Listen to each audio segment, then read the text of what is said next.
जी। कल रात को टाउन थाना क्षेत्र के भगत सिंह कॉलोनी में एक लॉज है जहां 5-6 लड़के रहते थे।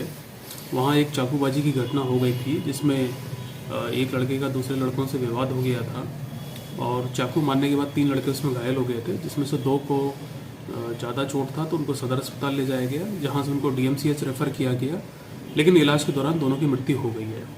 लेकिन इसमें पता ये चला है कि जो अभियुक्त है वो अरेर थाना क्षेत्र का रहने वाला है और यहाँ पे वो राजमिस्त्री का काम करता था और इसी लॉज में वो रहता था।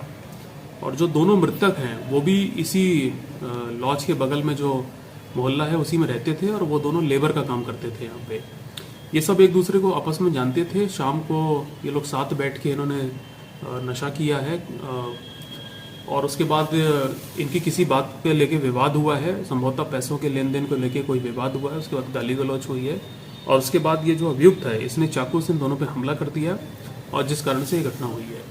तो इसमें जो दोनों मृतक हैं उनका पोस्टमार्टम कराया गया है। एफएसएल की टीम आई थी घटनास्थल पे, उसने सारे एविडेंस वहाँ से कलेक्ट किए हैं।